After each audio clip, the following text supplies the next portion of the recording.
Hola a todos, hola a todas, bienvenidos, bienvenidas a Palomitas Dulces, epígrafe 30. Ya llevamos aquí 30 programas. El otro día justo estaba buscando cuál era primeros archivos o primeras conversaciones que teníamos, y eran ya de abril del año pasado, claro, de 2021. Y nada, hoy venimos con un programa que espero que nos guste tanto su acabado como el anterior que hemos hecho de sátiras. Creo que volvemos a estar bastante acertados con las elecciones que hemos hecho. Y bueno, antes de nada, como siempre, aprovecho para presentar a mis compañeros: Iván Belenda, Óscar Gómez. ¿Qué tal? Muy buenas, ¿cómo estáis? Hola, chicos. Hola, ¿qué tal? Y nada, como os decimos, hoy hacemos un programa sobre largometrajes documentales.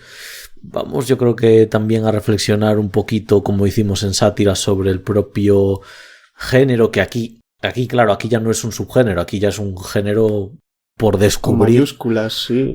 Y en mayúsculas, y exactamente. Un género que mucha gente ni lo considera tal. O sea, considera que es otras cosas porque las imágenes que tienen es un poco el reportaje que te ponen a la hora de echar la siesta. No tienen un concepto de que también tiene cotas artísticas. Y un poco hablando hoy queremos demostrar que sí que hay documentales artísticos y que, aparte de que te enseñen sobre el tema que hablan, pues tienen un valor cinematográfico. Exactamente, y esos mismos que mencionas de los de echar la siesta también lo tienen. Luego, si eso, podemos comentarlo. Y bueno, vamos a ir empezando. Son documentales bastante recientes, así que creo que aquí nadie va a tener ningún problema respecto a la accesibilidad hacia ellos. Así que bueno, vamos a empezar por el primero, que es de 2010. Vamos con Hermanos y Enemigos, que nos lo trae Óscar. Así que nada, cuando quieras abres el programa.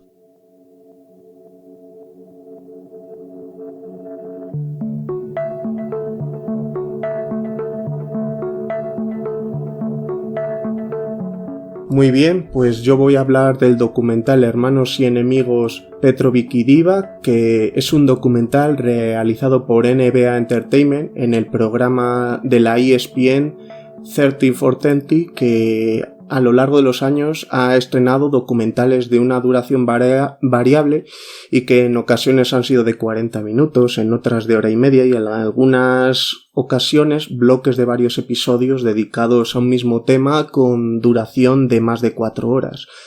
Dentro de este programa ya se han hecho documentales sobre boxeo, artes marciales, patinaje, fútbol americano, pero los más populares siempre han acabado siendo los de baloncesto, como es el caso de este documental de Hermanos y Enemigos. Aunque a mayores de este también pues quiero recomendar otros llamados Reggie Miller contra los Knicks o el dedicado a los Bad Boys de Detroit. Entrando ya en Hermanos y Enemigos, es un documental deportivo que supone, pero que aparte muestra los conflictos bélicos y cómo influyen en el día a día de deportistas cuya familia está dentro de un conflicto bélico muy lejos. Por suerte, al estar hablando de un deporte tan influyente, sobre todo en la etapa americana, hay una cantidad de material documental enorme.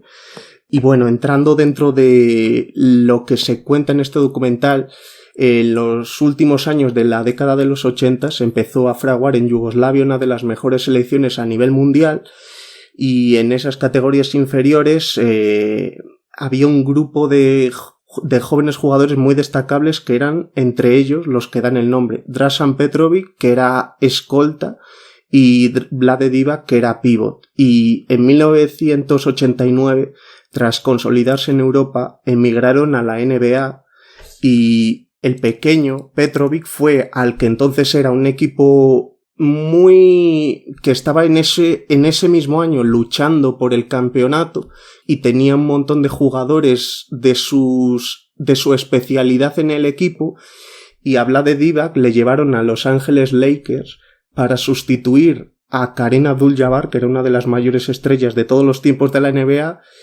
y bueno, en parte se ve a gran manera lo que supone que un jugador fuera a Los Ángeles, que eso es Hollywood, eso es el espectáculo, y cómo usan su imagen de extranjero, que por entonces era mucho más extraña en ese deporte, para explotarla a nivel comercial, y de alguna forma se le vio mucho más aceptado por la sociedad y bueno, llegó y ya era titular, se le veía pues que estaba en un entorno mucho más amigable, y por otro lado Petrovic pues era en un entorno mucho más hostil y pasó de ser un fuera de serie de ganar los partidos él solo a darle tiempo a tirar 2 canastas por partido. Entonces sí que se ve cómo parten los dos del mismo sitio, los dos van a América, es muy diversa la situación que les tienen a los dos, luego llega verano, les toca volver a Yugoslavia, juegan juntos y en Yugoslavia triunfan por completo, luego les toca volver a jugar, vuelven a irse a Estados Unidos, vuelve a ser todo un caos y así se ve durante varios años. También eso da la imagen que se tenía en Estados Unidos de que era la meta del mundo, porque es eso, que cuando le presentan como el extranjero, el yugoslavo, el americano medio no va a saber dónde está Yugoslavia, además ellos tienen una percepción de sí mismos como que son la meta del mundo a todo, y yo creo que eso es algo que igual en esos años sí que existía, pero ahora se entiende de que es una cosa que va con tu opinión, y muchos deportistas y no deportistas en ese mismo ámbito han visto lo que les puede proporcionar Estados Unidos y han preferido quedarse fuera porque no era algo era algo con lo que podían no estar viviendo. Bueno, es que yo sigo la NBA y la opinión de muchos, ya no de muchos americanos, así como público del pueblo llano, sino ya comentaristas como el propio Shaquille O'Neal, Charles Barkley, que son leyendas de la NBA. Cada vez que va a llegar un europeo novato con un número, digamos, alto del draft, que el draft básicamente, por explicarlo rápido, pues es la selección que se hace de jugadores jóvenes en una temporada, y esa selección, pues el 1 es el mejor, hasta el 50, y hasta el 30, ¿no? Que yo sepas, hasta el 50, y luego hay lo que se llama una segunda ronda, que también tiene otros 50 números. Además de pues jugadores que pueden llegar sin numeración, por decirlo de alguna manera.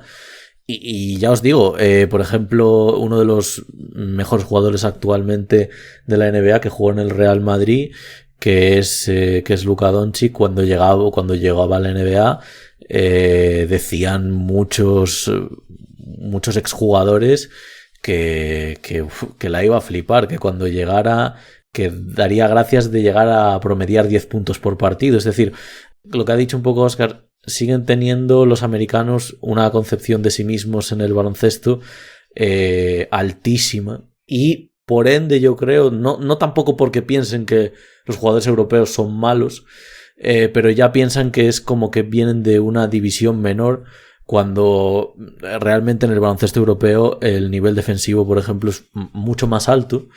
Pero siempre existe ese sesgo, y luego pasa una cosa muy curiosa, que es que estos jugadores, como por ejemplo Petrovic, se quedan en sus equipos como el jugador número 11, número 12, pero luego es que vuelven a Europa a jugar con su selección y son superestrellas. Son, ¿no?, estrellas, o sea, es una cosa curiosísima, y que prácticamente sigue prevaleciendo ahora igual, de una manera similar, muy parecida. Y eso el documental lo muestra muy bien. De hecho, a ver, yo soy un ignorante en el mundo del baloncesto. O sea, algún partido que he visto y tal, pero cómo se mueven por detrás, ¿no? Todo eso de lo que habéis dicho, la concepción. Hombre, te lo puedes imaginar, la concepción que tienen los americanos de la NBA y la gente que viene de fuera, pues hombre, que digamos que tienen igual una visión un poco más reducida. Y el documental lo muestra muy bien, porque yo creo que está muy bien, o sea, explicado a la perfección cómo funciona todo esto, cómo, claro, la narración la lleva Divac en general, porque, bueno, Petrovic murió, y también él da su visión de todo lo que sucede, porque además el documental me sorprendió, pensaba que iba a ser mucho más político, en el sentido de que iba a meterse mucho más en el tema de la guerra y todo lo que sucedió en Yugoslavia y no, o sea, es decir, y más en la enemistad está ahí, pero vamos, todo lo que sucede al principio, de hecho toda la narración que hace Divac de cómo empezó, de cómo llegó, de cómo me resultó muy curioso cómo él llegó a Los Ángeles Lakers y empezó a triunfar, mientras el otro, la comparativa, ¿no?, de Petrovic, que se la estaba pegando en su salto ¿en qué equipo jugaba? Que ya no me acuerdo. Portland Trail Blazers. Ese. Y entonces, desde ese aspecto, a mí el documental sí que me ha servido también para ver ese tipo de cosas, y porque me ha parecido muy interesante a nivel también de fondo, quiero decir, de lo que te están contando, vamos, de cara a la, ¿cómo decirlo?, a la enseñanza personal, porque ya os digo que yo esto no... Claro, y sí que es verdad que no ocupa la gran mayoría de su metraje en el tema bélico, pero luego a la hora de describir cómo se vieron esos sucesos y cómo fue afectando a los deportistas, está bastante bien narrado y como un acto simbólico que bueno, si Divac te explica lo que hizo, desde el fondo que te lo está diciendo, tú puedes creer que no tenía una mala intención en especial. Pero claro, es que al final ahí eres esclavo de los medios y que mucha gente opina. Entonces es triste, pero al final causa que esta rivalidad tenga mucho sentido y haya sido una rivalidad real de verdad. O sea, yo creo que es un caso real que es muy sorprendente que sea tan cinematográfico lo entendible que es la rivalidad que tienen todos. Yo aquí, a colación de esto, que esto es una serie, no sé si habías dicho, Óscar, 30 for 30 sí, 30 por 30. 30 por 30, vale. Es muy curioso. Tú recomendabas el de Reggie Miller contra los Knicks, Bad Boys y el de Bad Boys. Hay uno que es buenísimo, ya que estamos hablando de una rivalidad, que es el de los Lakers contra los Celtics, que es buenísimo, de esta serie también. Lo recomiendo mucho porque también ves el deporte de otra manera. O sea, así como hemos comprendido dentro del deporte del baloncesto ese sesgo que hay desde los jugadores norteamericanos a los europeos, podemos entender una rivalidad que, por ejemplo, claro, en España... algo que es sentimiento. Sí, o sea... Más allá del deporte, es que es sentimiento. Claro, exactamente. O sea, como por ejemplo... muchas veces da igual los jugadores y las generaciones que pasen por equipos, que siempre unos van a tenerle, digamos, cierta manía o más miramientos a cuando llega un equipo a jugar a su casa, un equipo concreto, ¿no? Y en esta rivalidad de Lakers-Celtics creo que se ve muy bien.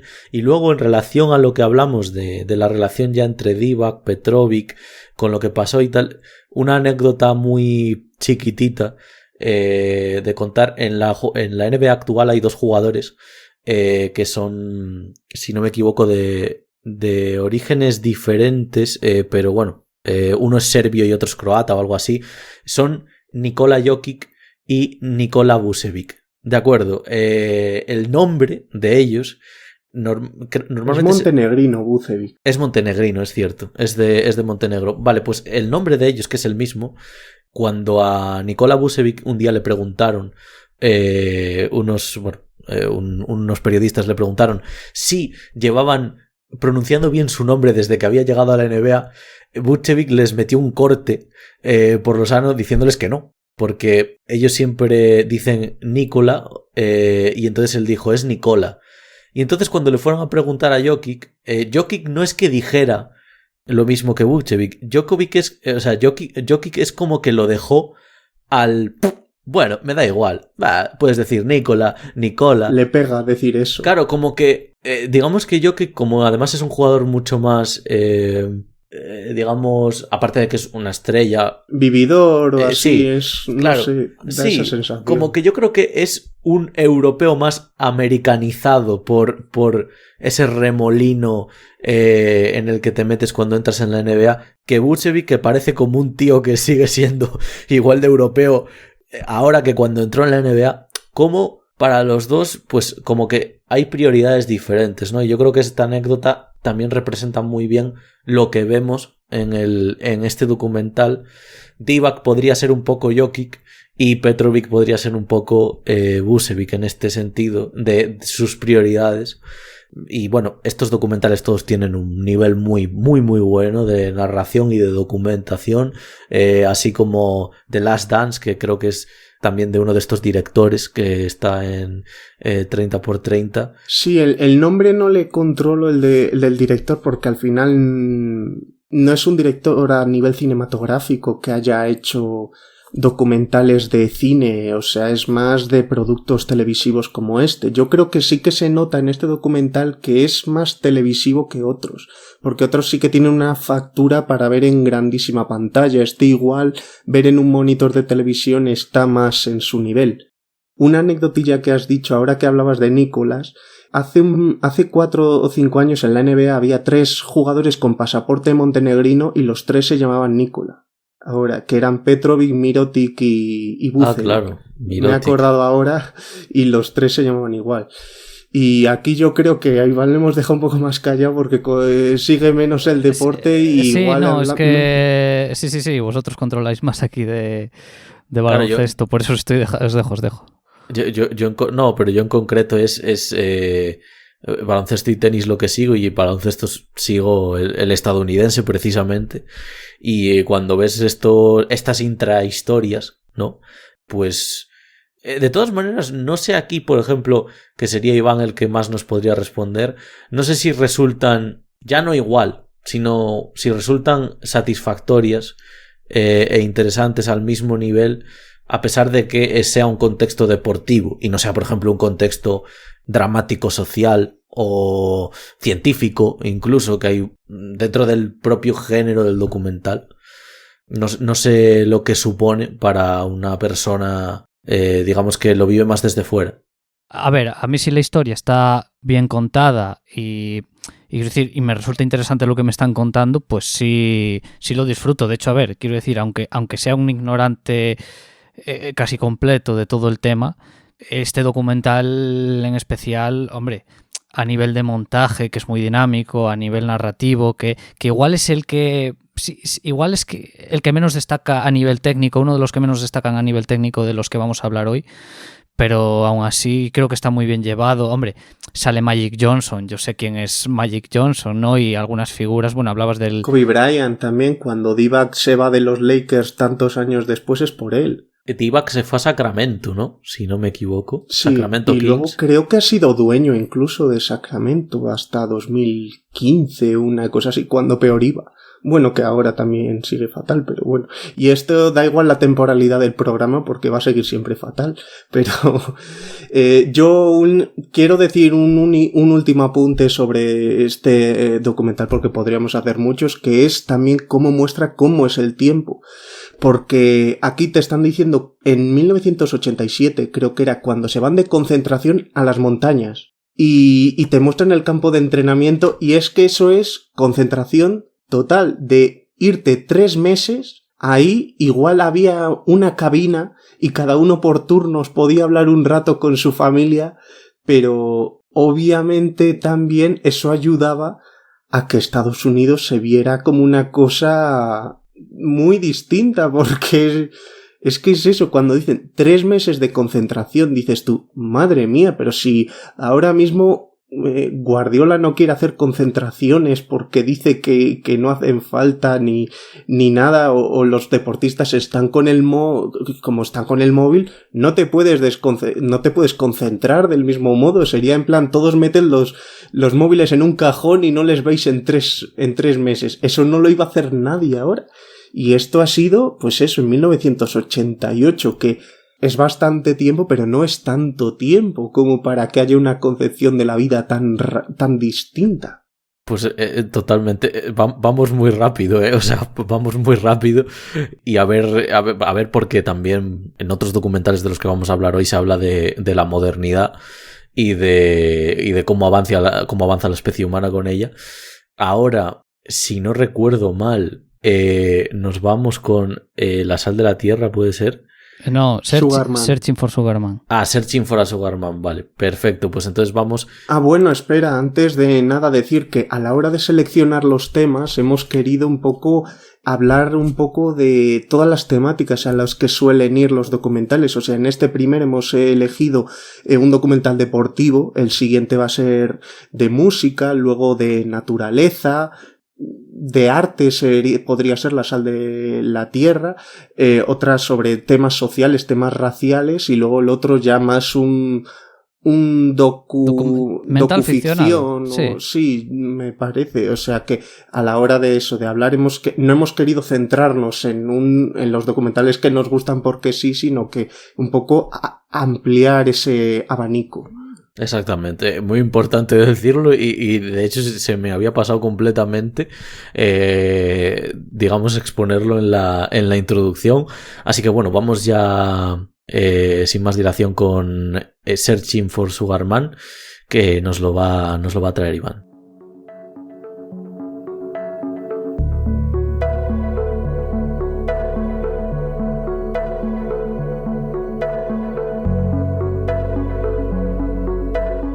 Bueno, pues vamos con Searching for Sugarman, un documental sueco, ganador del Oscar a Mejor Documental en la gala de 2013, dirigido por Malik Benjeloul. El documental va sobre Sixto Rodríguez, un misterioso músico que fue descubierto en un bar de Detroit a finales de los años 60 por dos productores que quedaron fascinados por sus melodías conmovedoras y sus letras proféticas.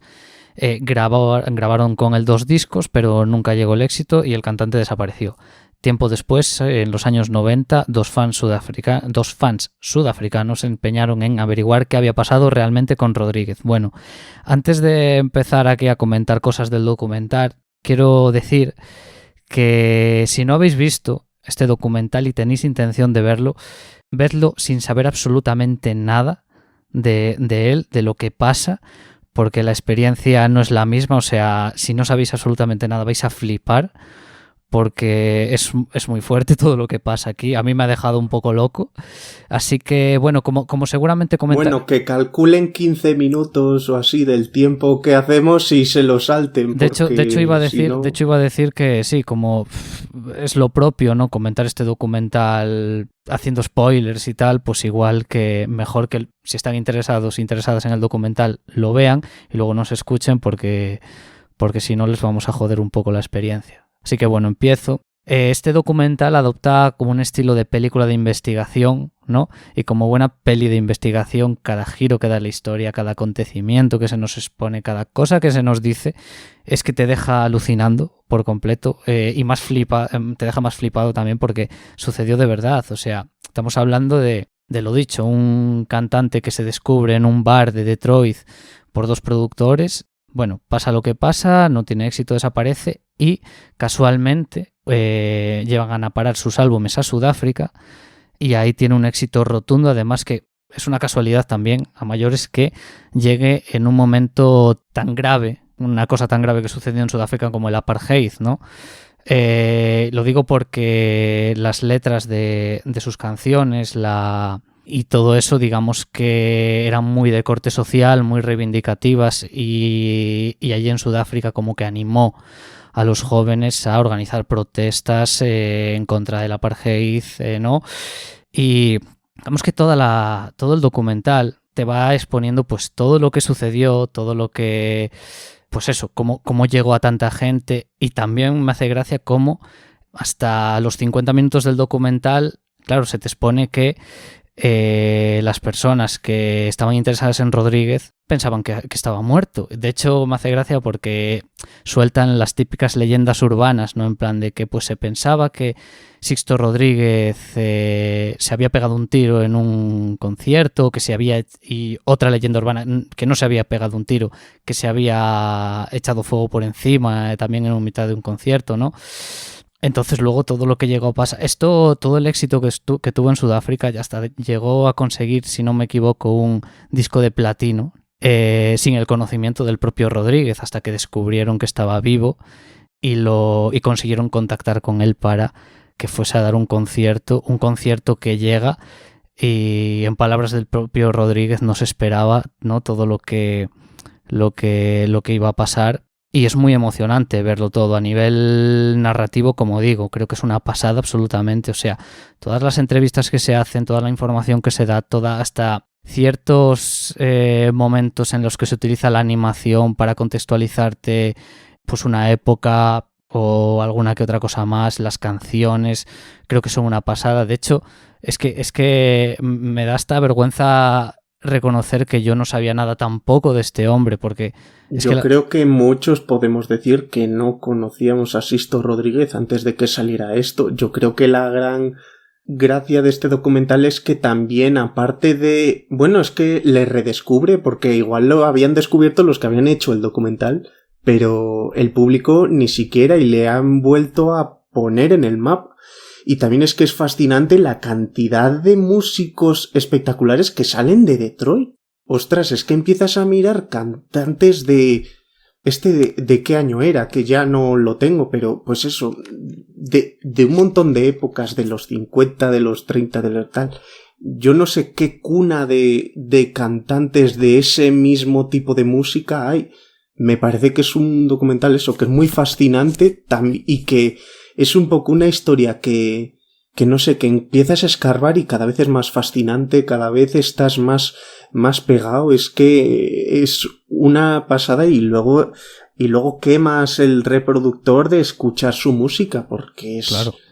Aparte de que suena en momentos puntuales y que narrativamente tiene mucha fuerza, pero es que por sí sola es que son sensacionales todo el rato. Y además, ¿qué es eso? Que aparte de que la música sea tan buena y de que sus letras sean, que te lleguen bastante, es toda la historia que lo rodea, porque es que todo el tema de Sudáfrica, que tengas éxito en un país y que tú no tengas ni idea, que estés en tu casa tranquilamente en Detroit. ¿Y cómo se lo toma? Sí. Es que como se lo toma es una pasada. O sea, está como si nada, le dicen, oye, vale.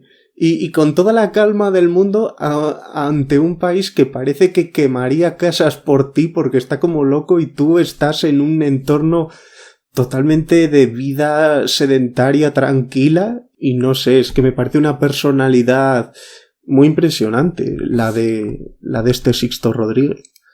Una vida, además es que me hacía mucha gracia al principio del documental, digo, pero este tío pasa de la vida, o sea, va fluyendo al mismo tiempo que el tiempo va pasando, ¿no? O sea, llegó un momento que dijo una de las personas a las que le estaban entrevistando, que además al que le entrevistaban era como también un transeúnte y demás, y decía que le parecía más un profeta que un artista o un músico o tal, porque claro, él vivía mucho en la calle. Me hacía mucha gracia esto de que quedaban con él, y cuando quedaban con él quedaban en una esquina, en esquinas de edificios y tal, no sé, que nunca quería quedar en un sitio cerrado y tal. Y luego también la manera, cuando ya le encuentran y le empiezan a entrevistar, la manera que tiene de responder como con tanta relatividad, pero también con tanta honestidad a las cosas, ¿no? En plan, le preguntaban muchas veces, bueno, ¿y qué pasa? En plan, ¿crees que te sorprende que no triunfara tu álbum? Y el tío se quedaba como, pues no sé, es que no sé si decirte si me sorprende o no. Y luego él empezaba, digamos, justo después de decir eso, empezaba a explicarte lo que sabía, ¿no? Bueno, pues yo sabía que tenía críticas positivas, yo sabía que tenía... Pero tampoco hay nunca por su parte más que consciencia, que se le ve que es muy consciente de su vida. Por ejemplo, cuando le dicen, estabas trabajando en no sé qué de frigoríficos o no sé qué, de mover cosas de la construcción y tal, un trabajo muy diferente a la música, ¿no? Y tal, y dice, pues sí, pues sí, pero es lo que elegí, ¿no? Es como que tampoco sentía todo eso, toda esa grandilocuencia con la que le veían los demás, de compararle con Elvis y con otros artistas. Incluso también se nos cuenta que se presentó como candidato a la alcaldía, como precandidato, básicamente. No será una lista de 300 y pico personas también, o sea que... Y le escribieron mal el nombre. Sí, es verdad. Me recuerda un poco como a la cara contraria de la moneda de un artista como David Lynch, que también es un artista muy particular, que tiene legiones de seguidores, pero que también es muy pachorrudo a la hora de asumir todo eso. Y le dice un fan, te amo, y él sonríe y dice, muy bien. Y sigue tan tranquilo, sí. Sin dar ninguna... Es lo mismo, pero uno habiendo vivido con el éxito todo el rato, pero tengo la sensación de que si David Lynch, cuando hizo esta de Cabeza Borradora, se da un trompazo, no vuelve a hacer nada, pues igual hubiera dejado de trabajar en el cine y hubiera trabajado también en cualquier otra cosa, y alguien descubre esta película y tiene una actitud totalmente igual, y David Lynch igual estaba haciendo pues a lo que se dedica ahora, que es de hablar del tiempo en el móvil. Pues yo creo que sería una persona que también haría eso, porque veo unas semejanzas en ese tipo de artistas tan dadaístas, en eso, en la forma de inspirarse y en la forma de tomar todo, que vamos, me encanta este documental. O sea, no sé, hace ya bastante que le vi por primera vez, y sobre todo creo que es eso, que es un documental que la primera vez te pega bastante fuerte. Es un poco como si ves Seven. Obviamente la primera vez es la que te trastoca porque es cuando no te sabes la sorpresita. Pero aunque te la sepas, sigue teniendo mucho valor cinematográfico porque vuelves a sentir la emoción del recorrido hasta llegar a él. Sí, es que es muy inmersivo, y luego las entrevistas que consigue, que esto nunca he logrado descifrar, al margen de que el contenido sea muy interesante, cuando en un documental que contiene entrevistas, cuando funcionan más o funcionan mejor, eso, al margen de el contenido que traigan, ¿no? Porque en este, por ejemplo, funcionan de una manera espectacular. Yo creo que también tiene relación con el propio montaje, de dónde las coloques y los testimonios que elijas recoger.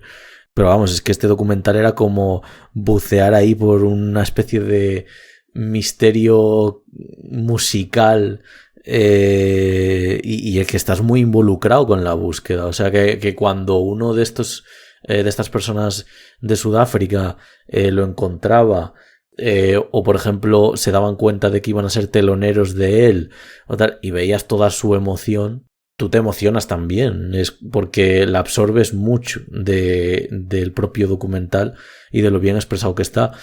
A mí me ha parecido una experiencia muy interesante, porque además todos los testimonios son bastante diferentes dentro de que giran alrededor de él. Hay un señor que estaba como enfadado con el entrevistador, me hacía mucha gracia. Ah, sí. Sí, que le hablaba, que el entrevistador le decía cosas como, no, bueno, pero este álbum entonces tendría que haber vendido tal, tendría que haber vendido cual, y el tío le decía, pero ¿qué dices? ¿Cómo que tendría que haber vendido tanto? Era una posición ya como mucho más realista, de alguna manera. De hecho, lo primero que le pasa en la entrevista es que el entrevistador le acerca un álbum suyo o algo así, y entonces el tío se lo devuelve rápidamente y le dice que no se quiere emocionar otra vez con la música de este hombre, ni recordándole ni nada, y está, digamos, en una posición mucho más pragmática. Dentro de los demás entrevistados, pues es una posición muy diferente, ¿no? Y ahí yo veo un poco... Y se hablaba ahí de seguir el dinero o seguir a Rodríguez. No, nada, que se hablaba en esa entrevista de si seguían al dinero, si seguían a Rodríguez, que es muy interesante, y cómo es precisamente este entrevistado le disuadió completamente de seguir el dinero, porque no había casi nada que seguir, ¿no? No, que yo veía en el caso de este entrevistado, pues un poco la diferencia de posiciones que hay cuando dicen esta serie va a volver y esta serie acabó hace 15 años. Y está el grupo de gente muy emocionada de que vuelva, y luego está otra gente que dice esa serie tuvo su final, otras cosas, que sigue habiendo ideas y ya está. Yo sinceramente soy de esa segunda opinión, pero claro, es que a muchas personas esa cosa en concreto la gusta mucho, entonces pues tiene sentido esa posición también. Hay veces que quieres, incluso sabiendo que te van a enseñar exactamente lo mismo, pero que tú quieres regodearte un poco en esos universos, ¿no? Y permanecer en ellos, aunque ya todo sea un reciclaje de todo, incluso, o sea, supongo que a toda esta gente que veíamos en el documental le hubiera encantado que este tío, este Rodríguez, hubiese sacado 10 LPs y hubiera tenido una carrera, digamos, mucho artísticamente y a nivel del dominio público mucho más mediática. De hecho, a veces percibes un poco ese anhelo porque lo perdieron de vista. Hablaban también de como una figura fantasmal en relación a él, pero la verdad que es súper respetable cómo vivió todo su arte y su vida en general. Y bueno, cerramos aquí Searching for Sugar Man, documental que además se llevó tanto el Oscar como el BAFTA a mejor documental. Vamos ahora con Virunga, con un documental un poco más de corte social. Y bueno, vamos a ver qué os podemos comentar sobre él.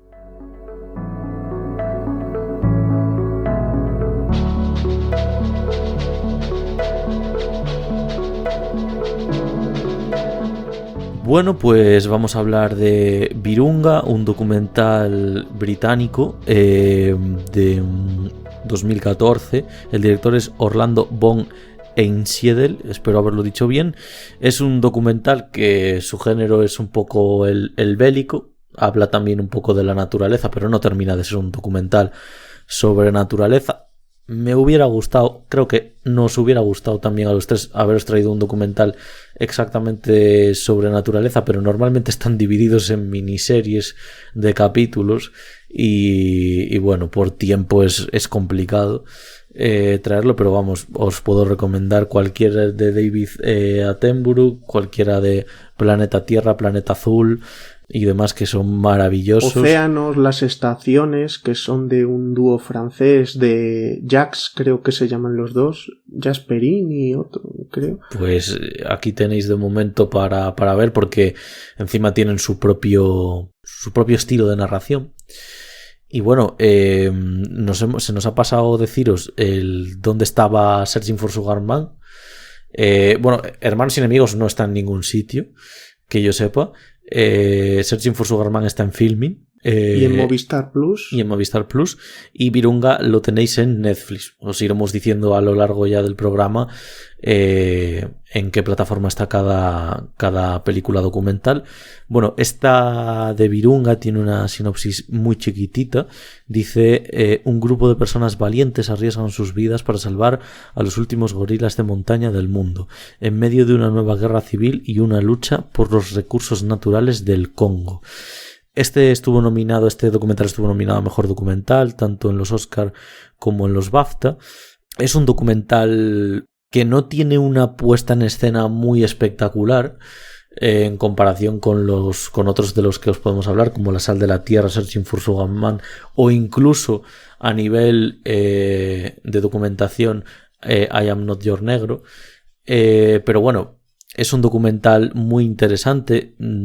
Sobre esto que os hemos comentado, hace una brevísima, de hecho yo casi no, me la tuve que volver a poner otra vez porque no me había enterado de la introducción que había hecho. Bien, hace una introducción rapidísima, más o menos desde finales de desde final de los años del siglo XIX hasta la época actual, más o menos, de todo lo que ha pasado en el Congo, desde las colonias hasta las guerrillas y demás. Sí, del rey belga, que era el que lo tenía como su patio de recreo. Exactamente. Yo ya os digo, es tan rápido que tuve que volvérmelo a poner, pero bueno, es un resumen que está muy bien también para contextualizar lo que lo que después vemos que va sucediendo, que es como otra vez, en este caso Reino Unido, que ya sabéis que ha participado, por decirlo de alguna manera suave, pues en el colonialismo dentro de África, y bueno, dentro del Congo no podía ser menos. Ya sabéis que es un país en el que hay explotaciones de petróleo y bueno, precisamente esta materia prima es por la que países como Estados Unidos o Reino Unido, incluso a día de hoy, pues siguen teniendo fuertes intereses que les hacen abrir grandes heridas a través de pues, invasiones directamente a esos países. Y nada, en este caso vemos esta problemática que lucha con un poco el deseo y el deseo de la preservación del medio ambiente en el Parque Nacional de Virunga dentro del Congo, y cómo los congoleños pues siguen teniendo ese interés de preservar su espacio natural. Vemos al principio un poco como el parque tiene ya unas extensiones muy a valorar y cómo tiene una riqueza espectacular. Yo sobre todo sé que esto es, digamos, partiendo de que no tengo tampoco mucha idea de biología y demás, pero veía muchas especies que me llamaba la atención verlas juntas. Vemos pues eso, desde elefantes hasta gorilas, hasta especies de aves extrañísimas. Os digo, tiene una riqueza natural enorme, y dentro del parque pues hay una pequeña porción que pertenecería al gobierno británico, que tiene pues intereses allí más que al gobierno, a entidades empresariales que tienen pues intereses en explotar las canteras que hay allí. Ya se explica al principio que uno de esos espacios que supuestamente les pertenecen a ellos es absolutamente ilegal explotarlo, además porque está un lago de por medio, o sea que es súper ilegal eso.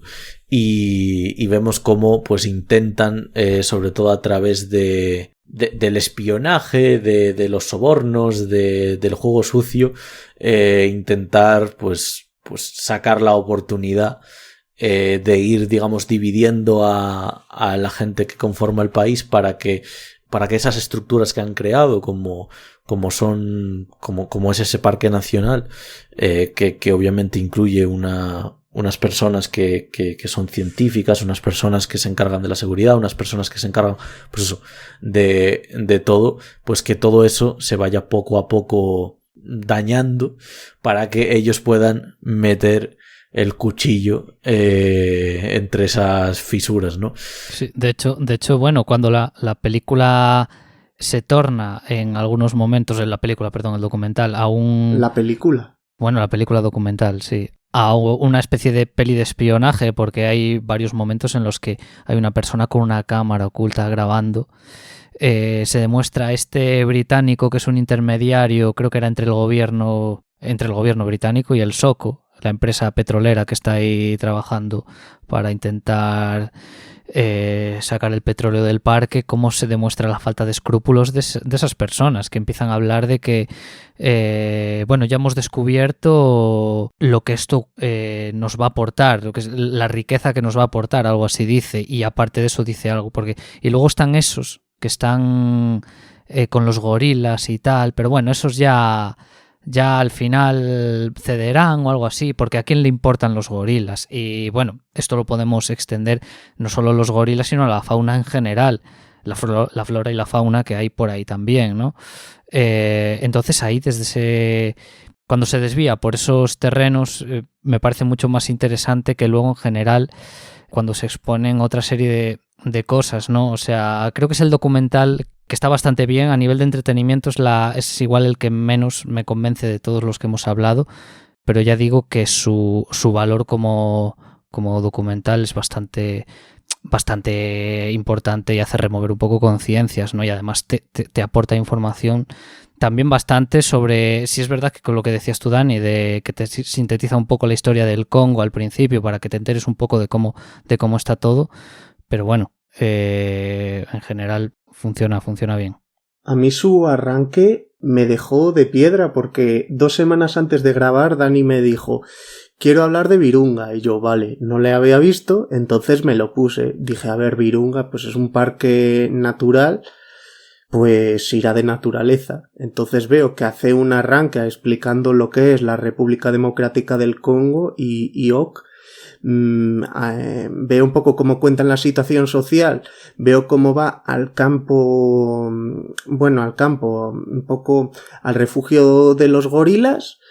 Se van de paseo, han matado a 9 gorilas. Digo, ¿qué coño? Y luego ya a la mierda la naturaleza, porque yo, claro, como nunca leo sinopsis de nada, lo interpretaba como que iba a ir sobre naturaleza. Y de hecho, en un arranque, viendo cómo es la convivencia de esos cuidadores con los gorilas, que te dice este se llama tal, pues me esperaba que iba a ser así. Entonces, cuando en un arrebato se cargan a casi todos y prácticamente lo dejan vacío, a mí ya me dejó flipado, y ya pues a seguir con lo que contaban. Yo Virunga lo conocía porque es donde se desarrolla la obra de Congo, de Michael Crichton, el creador de Parque Jurásico. Escribió a finales de los 70, principios de los 80, que Iván se ríe porque hablo mucho de esas historias, porque es eso, son espantosas. Vas a atizar la película, sí. Voy a citarla y voy a decir de, como digo siempre, que es una de estas obras que son muy malas, pero que son muy inspiradoras, porque no es lo mismo que veas una cosa que es muy mala y que no puedes sacar nada de ella, pero sí que hay cosas malas que tienen aciertos puntuales y que hace que tu mente fluya, y me parece que esa es de ese tipo de obras. Y también yo creo que es interesante aparte hablar de ella porque esta historia se desarrollaba en los años 70. Este documental de Virunga se estrenó en 2014 y se ve un poco, pues creo que en las grabaciones pone a veces 2008, 2010, una cosa así.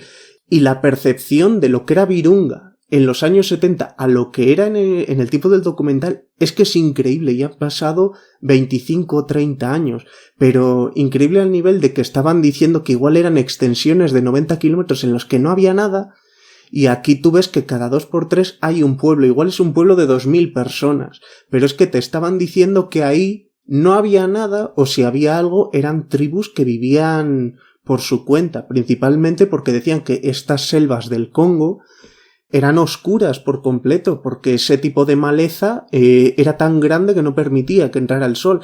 Aquí han llegado las empresas a tal punto que han empezado a hacer talas tan masivas que prácticamente no ves en ningún momento que estén en Virunga y que haya grandes zonas de arboleda. Que también puede ser que el propio Crichton, obviamente como estaban novelizando, pues ha exagerado algún elemento. Pero es que es muy llamativo cuando escuchas relatos o documentos de África de hace nada y de ahora, y es que es una historia totalmente distinta, porque han llegado estas empresas explotadoras y han cambiado todo el concepto. En mi casa hay una colección de libros y en uno de ellos te hablaba un poco de la naturaleza en lo que es el Cuerno de África y países así, y hablaba de que en Nigeria vivían 30 millones de personas, y eso es de 1962. Hoy día en Nigeria viven 200 millones de personas. Han pasado 60 años y la población casi se ha multiplicado por 7, y dentro de ese mismo espacio.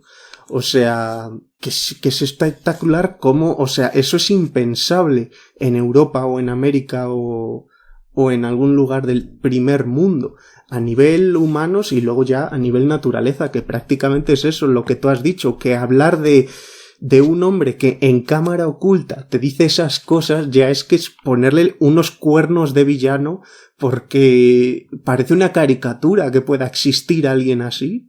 Sí, a mí me sorprendía mucho también a ver, te sorprende y no te sorprende, pero lo que es la propia ingenuidad de esa gente que al final, digamos, contrapone el dinero a otros intereses y demás. Joder, pues es que llega un punto que dices tú, pero fíjate todo lo que se ha hecho. O sea, porque toda la conservación de ese medio es algo espectacular. Y ves esa absurdez después porque ves que tenemos medios suficientes, que no necesitamos ir a explotar ninguno de esos parajes.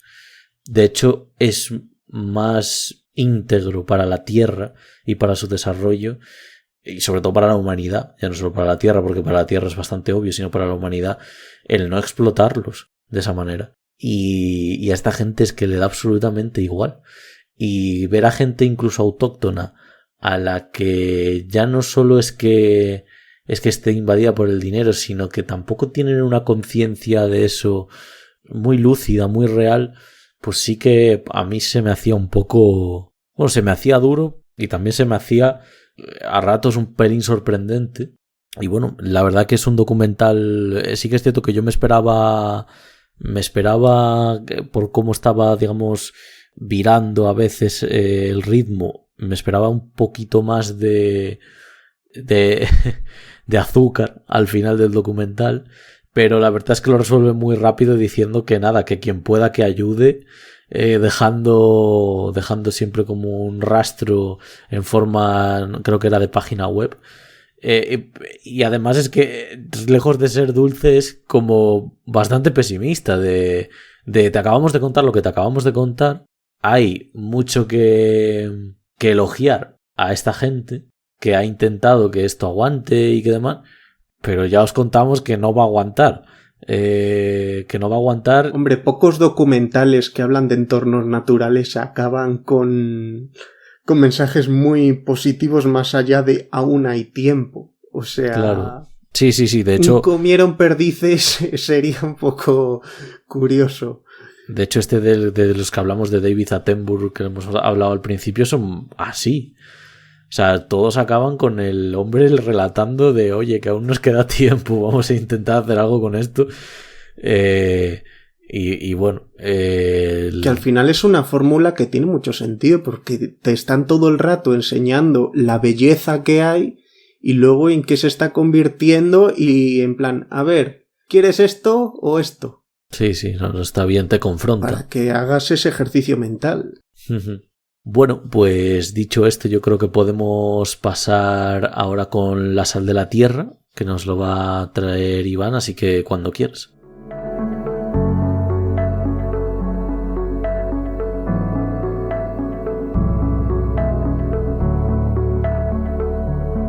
Vale, pues vamos con La sal de la tierra, película documental de 2014, nominado al Oscar, dirigido por Wim Wenders, director que ha dirigido pues París, Texas o El cielo sobre Berlín como películas de ficción y tal, y también ha dirigido documentales como Pina, y por Juliano Ribeiro Salgado, que es el hijo del protagonista del documental, Sebastião Salgado. Sobre eso, Iván, yo creo que es una codirección igual que Robert Rodríguez y Frank Miller codirigieron Sin City. O igual que tú cuando tienes 5 años estás con tu padre o tu madre en la cocina y empiezas a hacer la forma a las albóndigas y luego cuando vais a comer todos dices que hemos cocinado. O sea, yo veo todo el rato que es un trabajo de Wim Wenders y por detrás el hijo del protagonista ha entregado cierto material, ha hecho alguna locución, pero durante todo el documental solemos escuchar la voz de Wim Wenders y se refiere a él como mi codirector, pero es eso, yo es que veo una figura tan grande como Wim Wenders y el otro, que bueno, o sea, tampoco es ganas de darle mucho palo, pero yo creo que ahí es Wim Wenders únicamente casi el que ha hecho claro, el 95. Pues como cuando ves la de West Side Story primero, que era Robert Wise, y otro tipo, pues igual el otro hizo una escena y ya está, y Robert Wise hizo todo lo demás, o sea, que yo creo que es más por simpatía que el hecho de que haya habido una codirección real en el que los dos han hecho a la limón las dos cosas. Sí, porque el Juliano Ribeiro no tiene tiene un documental que creo es medio cortometraje documental y poco más, así que sí que es muy probable que estuviese ahí como ayudante y lo que has dicho tú, que le ofreciese material y poco más. Entrando ya en lo que va el documental, nos resume el trabajo de este fotógrafo, de Sebastião Salgado, recorriendo continentes durante más de 40 años y de cómo intenta captar los cambios de la humanidad, siendo testigo de acontecimientos que han marcado la historia reciente, como conflictos internacionales, hambrunas, éxodos, etc. En general la veo como un homenaje al planeta, con todo lo bueno y todo lo malo. Quería empezar diciendo que hay una cosa que a nivel de montaje me parece extraordinario, o sea, que le da un valor cinematográfico muy importante, que es que, a ver, la narración la lleva las declaraciones de Sebastião Salgado. Él está siendo entrevistado, digamos, él está narrando sus vivencias, normalmente mirando a cámara, y hay varios momentos en los que está en un primer plano, él está contando todo y a la vez vemos sus imágenes, ¿no? En montaje se hace una cosa que es fundir las dos imágenes, tanto la foto con Sebastião, haciendo alusión a esta unión del artista y la obra. Y a mí, ya digo que cinematográficamente me parece una pasada absoluta. También es un documental que te ofrece un cúmulo de sensaciones muy, muy dispares, pero muy bien transmitidos. O sea, te transmite la belleza de algunos sitios, por ejemplo, cuando Sebastião cuenta cómo estuvo viviendo un tiempo con una tribu. Y bueno, vemos todas las fotos y todo el rollo, y luego la tristeza, la desolación. De hecho, la segunda parte del documental... Joder, ahí hay algunas ya es que llega, que es brutal. O sea, ya la primera es dura, ya la segunda te mata por dentro y te pone otras 10 que ya es para tirarte... O sea, que dices, es que no quiero seguir mirando porque es que es un dolor todas esas imágenes. Hay que advertir que la segunda mitad bueno, no la segunda mitad, casi el segundo tercio, digamos, de la película, que es cuando, lo que dices tú, Óscar, esas imágenes, cuando se va a Etiopía, si mal no recuerdo, que están con la hambruna y tal, las imágenes es que es eso, son terribles. Estamos viendo cadáveres de mujeres, hombres, niñas y niños completamente esqueletizados. Y si no están muertos, están a punto. De hecho, hay una foto en la que hay como 3 niños al que solo se le ven los ojos, y te comenta este hombre, los 2 que tienen los ojos un poco más cerrados acabaron muriendo, y el que tiene los ojos más abiertos sobrevivió de milagro, algo así. Sí, que igual sobrevivió hasta que él se fue, que luego también murió, porque sí. Ahí hay... Ya es que tiene un arranque que yo creo que es un poco para enganchar, que es en esa mina brasileña, que madre mía, es que parece una imagen sacada del siglo XV o algo así. O sea, una mina en la que hay 60.000 personas y no hay nadie, y van todos subiendo escaleras con el mineral atado a la cabeza, ya es para ya decir, vale, es esto, porque todas las imágenes son en blanco y negro, pero es que son imágenes increíbles de un fotógrafo fuera de serie. Sí, la verdad es que todas las imágenes que te planta son espectaculares. Hay algunas cuando están en los campos de petróleo, no sé si se dice así, campos de petróleo, bueno, los lugares donde... Yacimientos de petróleo. Los yacimientos del petróleo, exactamente, que también a nivel... fotográficos son una pasada. Joder, cuando está ardiendo, sí, es... Y claro, te lo contextualizan en el tiempo, cómo era, en plan, creo que era Saddam Hussein que los dejó ardiendo para que no lo pudieran conseguir, y fueron bomberos de todo el mundo. Y claro, tú ves al tío que va ahí con la cámara, y hoy día es que lo ves mucho en plan alguien con una cámara, pero es que él va con una cámara y te saca una realidad y es más, a veces tiene una imagen espectacular y dice, no la voy a sacar porque no hay nada al fondo, no tiene más que una idea esta foto, y yo no quiero gastar una foto en algo que es únicamente lo que es y no tiene más chicha a mayores. O sea... Sí, él hablaba de eso que estás diciendo con el oso polar. Que decidió no fotografiarlo porque decía que no había panorama, que es algo que se detuvo a explicarlo durante 30 segundos, un minuto del documental. Bueno, a mí es el documental que más me ha gustado de todos los que hemos visto, y eso que Searching for Sugar Man es muy espectacular, pero me parece que tiene un humanismo pegado a a sí mismo a través de esa narración, a través de esa vida, que es espectacular. O sea, luego todas esas obras que él tiene, Auguros creo que era, o Araguros o algo así, o luego también tiene Génesis, tiene esta que se llamaba Sahel, Trabajadores, cómo va retratando pues partes de la humanidad, y cómo él mismo también te va contando qué experimentaba, porque llegaba un momento cuando veías lo de Etiopía que decías, pero bueno, pero ¿y tú qué? Porque tú estabas ahí sacando todas las fotos y tal, y él dijo un par de veces pues que tuvo que soltar la cámara porque estaba completamente derrumbado, precisamente de la última vez que estuvo en el Congo. Ya dejó completamente la fotografía por estar completamente afectado. Que no creía en nada, dice. Claro, dice. Después creo que había sido por el genocidio de Ruanda, que dijo yo es que claro.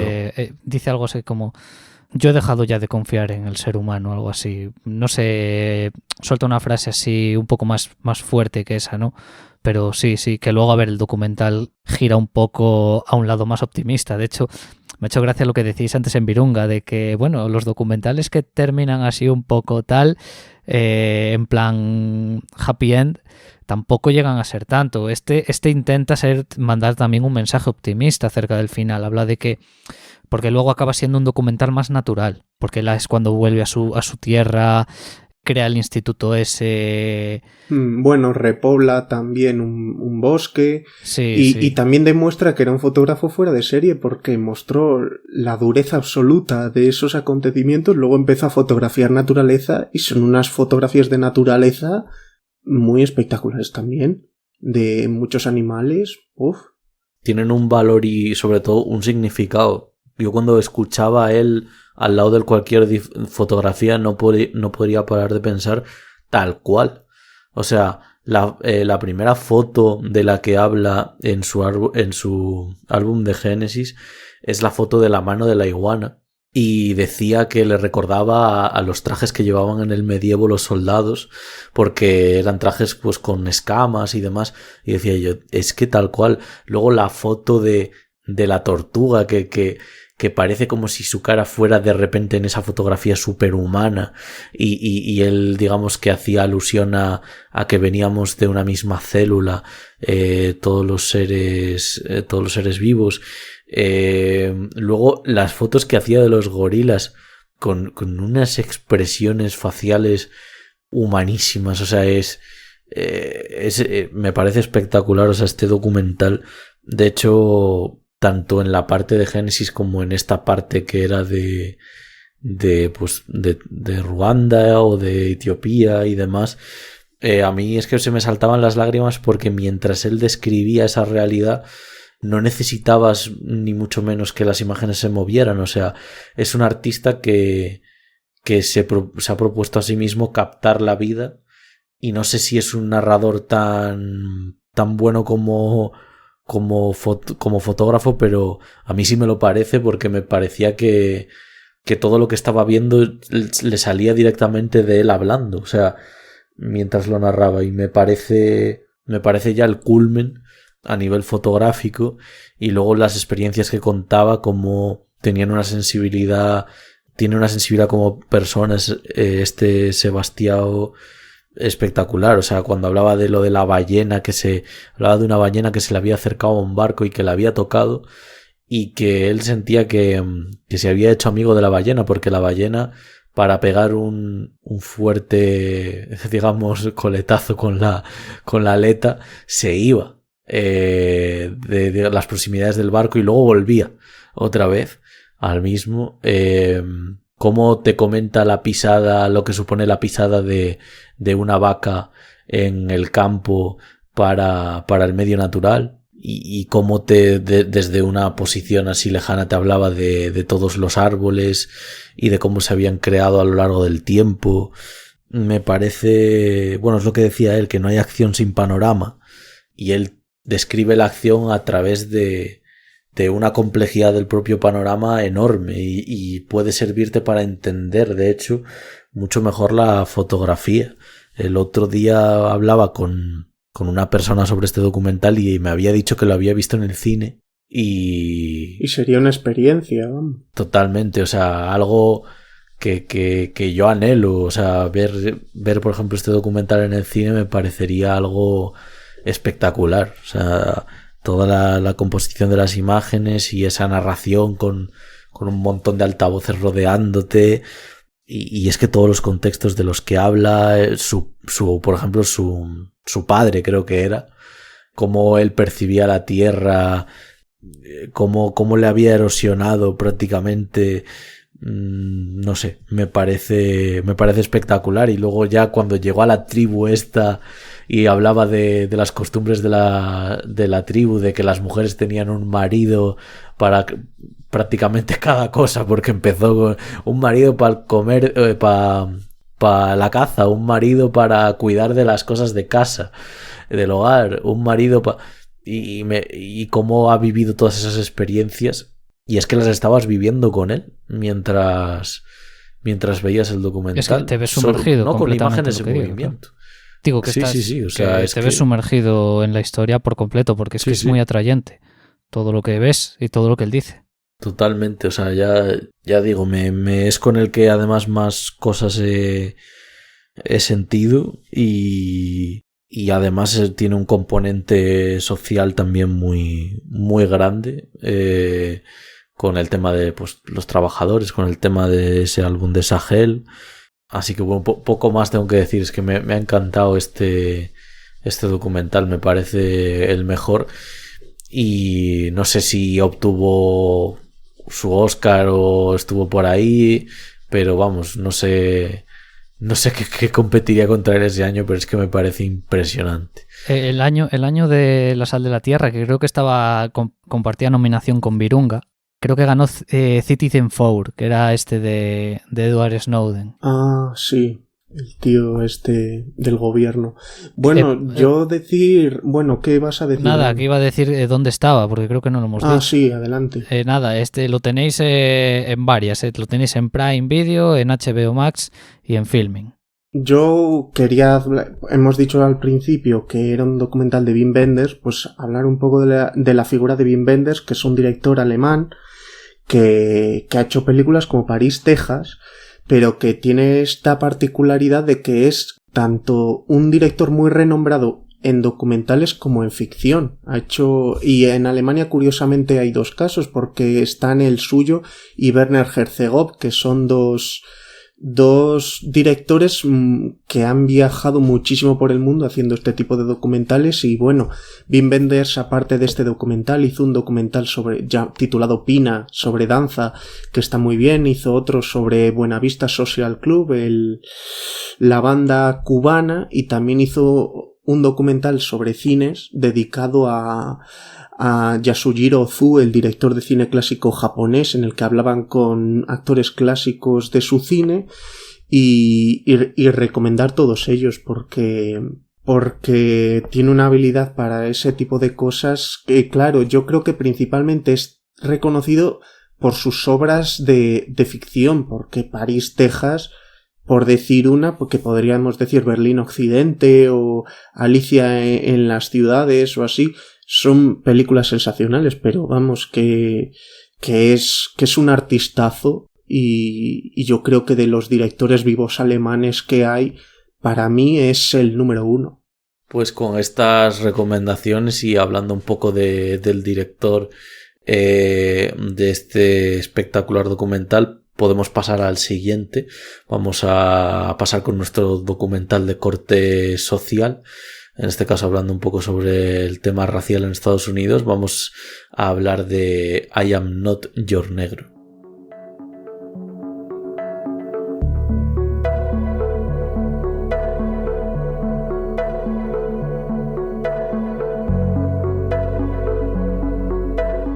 Muy bien, pues vamos a hablar de I Am Not Your Negro, documental norteamericano nominado al Oscar, premio del público en Toronto a mejor documental. Ya para quitárnoslo de encima os decimos dónde lo podéis ver en Filming, ¿vale? Para variar un poquito. Antes de deciros la sinopsis, este documental lo ha dirigido un tal Raúl Peck, del cual pues yo así digamos, de antemano, digo, pues este tío, ¿quién es? Pues resulta que me he visto no la única, pero sí la película más conocida de él y más reconocida de él, que es una película que hizo prácticamente un año después, una película que no es un documental, es una película, digamos, de histórica, un poco de época, que es El joven Karl Marx. También la vi en Filming, esta película, y he de tirarle un poco un capote, porque es una peli que está bastante bien. Creo que además, no sé si también por el tema de que meta ahí en el título el joven Karl Marx, pero creo que representa muy bien ese poder intelectual que tuvo Engels.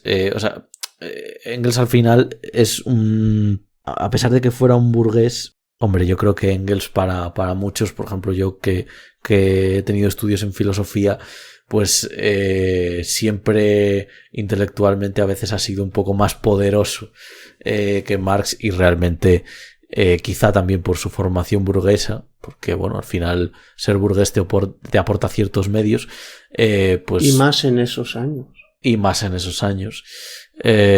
Pues bueno, supongo que a partir de ese intelectualismo, a partir de esos medios, en muchos sentidos, la verdad que tenía unas ideas mucho más férreas, y sobre todo dejó muy claro que era mucho más que un mero economista, y se refleja muy bien en esta película del joven Karl Marx. Ya veía a Iván por detrás diciendo, vas a hablar del joven Karl Marx, ¿no? Sí, porque me di cuenta yo también de bueno, que era cuando el mismo la vi, pues director, se la comenté. Sí. Sí, no, que ya me había. Que no sabía que era el mismo. Cuando vi este documental y miré la filmografía de Raúl Peck, dije, anda, vale, que es el director del joven Karl Marx. Fíjate, sí. Tal cual, me pasó exactamente lo mismo. Y bueno, hoy os traemos I Am Not Your Negro como película documental sobre racismo. La sinopsis vuelve a ser muy chiquitita, muy escueta, como con Virunga. Dice: el escritor James Baldwin cuenta la historia del movimiento afroamericano en la América moderna en forma de extensión de su libro sin terminar, Remember This House. Bueno, aquí tengo algunas anotaciones sobre el documental, aunque he de decir que también es un documental que creo que se ha de ver de una manera bastante contemplativa, porque es interesantísimo ver cómo las personalidades importantes de este movimiento, que son verdaderos pensadores sobre el mismo y verdaderos pensadores sobre la sociedad americana, como podía ser Malcolm o podía ser James Baldwin. No tanto, a mí Martin Luther King me ha parecido siempre una figura algo tibia, que bueno, también ahora que lo pienso no quita su valor como pensador, pero sí que le veo como una figura un poquito más tibia, tampoco quiero decir menos comprometida, pero obviamente para sus compatriotas pues sí, y para sus hermanos. Este documental está dividido en una serie de capítulos como Héroes, Pureza, Haciendo lo Correcto, que están bastante bien representados, pero al mismo tiempo muy diluidos por la propia estructura, que de hecho cuando empieza el documental para mí es un poco como dónde estoy, hasta que al final consigo ubicarme totalmente en él. De hecho, uno de los factores importantes y determinantes del documental es su relación intrínseca con el cine, para pensar y repensar la problemática cultural y social del racismo en Estados Unidos. Para mí el mejor ejemplo es el de Sidney Poitier saltando del tren. No me acuerdo en qué película era, pero... Eran Fugitivos, puede ser. Es que no sé si... Puede ser. Que está atado no recuerdo el título. ¿Estaba él solo o estaba con otra persona? No, claro, él salta... No salta escapándose, salta para llegar a una estación de tren. Salta precisamente... O sea, salta para que el hombre blanco no se sienta... digamos, no crezca dentro de él su temor creciente, ¿no? Pues de verse solo, ¿no? Sí, no sé si es la de En el calor de la noche, entonces. Es que me quiere sonar, sí que En el calor de la noche, y sale en este documental la escena de una película en el que, a ver, él sé que se marcha en tren, pero ahora mismo no recuerdo que salte. Igual ponían otra escena de él llegando a esa estación y saltando, pero no sé si es esa que te Es una refieres, película ¿no? en la que antes estaban encadenados. Ah, no, es Fugitivos, Estaban, entonces la de Fugitivos. Con esposas. Es la de Sí, es Fugitivos. Fugitivos. Y la verdad que utiliza muy bien. Por ejemplo, hay un ejemplo muy, muy chocante, porque además yo vi esa película y, bueno, obviamente cuando la vi, que era más pequeño, ni me di cuenta de eso, ¿no? Pero cuando susurra levemente la voz de Samuel L. Jackson, que nos acompaña durante el documental, durante todo el metraje del mismo, dice que había ahí una especie de escena en la que dos hombres se iban a besar, Sidney Poitier y el no sé si es Sí, Rod que era Steiger. un Sí, sheriff de provincia, lo sí, describía. Sí, la verdad que es me parece curiosísima esa no sé, porque claro, al final el beso de las películas americanas anhela un poco esa reconciliación, que es lo que es un concepto del que habla James Baldwin en algunos de los extractos que nos ponen ahí de intervenciones suyas y demás. Y la verdad es que cuando estás viendo la escena y te lo están relatando, dices, pues la verdad que es tal cual. Y no se produce ya no solo por toda esa homofobia que de la que no se salva ni mucho menos la gente negra, o sea, todo el mundo en Estados Unidos. En eso todos eran hermanos, ¿no? En eso sí que lo tenían todos claro, iban todos a una. Pero sí que es una manera muy curiosa a través del cine de explicar todo esto. Es algo que ya ocurre un poco en La sal de la tierra, en el sentido de que a través del arte voy a explicar un poco los conceptos vitales y los sucesos que han ido ocurriendo en la vida. Y bueno, en el cine generalmente las grandes historias de amor son de amistad. La gran mayoría. O sea, prácticamente las románticas en sí es de que se den el beso y se vayan, o que nunca se den el beso, pero las grandes son así. Por otro lado, es que me parece muy interesante cómo la parte discriminada ve las cosas cuando tú las has visto normal. O sea, a mí ya me lleva tiempo abriendo los ojos, escuchar estirando el chicle y ver cómo yo veía una serie y cómo la veía una chica de mi misma edad, un poco más mayor, y cómo no sé, yo no me estaba fijando en algo que las molestaba mucho, y estos cómo ven al héroe que yo asumía sin más como que era el de siempre y que estaban cansados de que él fuera. Entonces, ese tipo de percepciones son muy interesantes. claro, y cómo es diferente que lo sea una persona negra, ¿no? Hay una frase que suelta James Baldwin, que es que me parece, yo creo, el ejemplo perfecto, que dice, porque tiene varias, así a destacar, pero una que dice: un hombre negro que viera el mundo como John Wayne no sería considerado un patriota excéntrico, sino un delirante maníaco. O sea, es que me parece más contundente no puede ser, y está el documental lleno de estas frases que, acompañadas con imágenes, ya sea fotográficas o imágenes de archivo, de vídeo, digamos que todo lo que te está contando lo vislumbras muy bien. Y luego me gusta mucho cómo bueno, has hablado de Dani, de bueno, lo que habla de la historia, bueno, de la historia del cine, de la historia de los negros en el cine, que se tira, o sea, de vez en cuando mete así algunas cosas. Hay un par de películas que nombra que, bueno, una no la he visto su remake o su nueva versión, y otra sí, y ambas me gustan mucho. Una es la de Ellos no olvidarán, que trata sobre una chica blanca que es asesinada es del 37 esta peli. Una chica blanca asesinada en una ciudad sureña, y a quién culpan de todo, pues al primero que pasa, que es un conserje negro, ¿no? Que luego la película gira en torno a que aparece otro acusado y tal, pero bueno. Esa era de Fritz Lang, ¿no? Melvin Leroy. Oh. Madre mía, cómo lo tenía yo de mal. Y luego la otra es una que se llama Imitación a la vida. Sale la película del 34. Yo he visto la película del 59, que es ya digo, es una nueva adaptación de una novela. Y en esa película, la del 59 es de Douglas Sirk, te habla, y la del 34 también, porque la escena que te muestra es la misma. Hay una subtrama de cómo una de las coprotagonistas es negra, tiene una hija blanca, y cómo por todo cómo tienen la visión que tienen de la gente negra en aquella época, y bueno, cómo la pueden tener ahora mismo, porque muchas cosas, pueden haber cambiado algunas cosas, pero al final, como se demuestra en este documental, siguen siendo muy parecidas.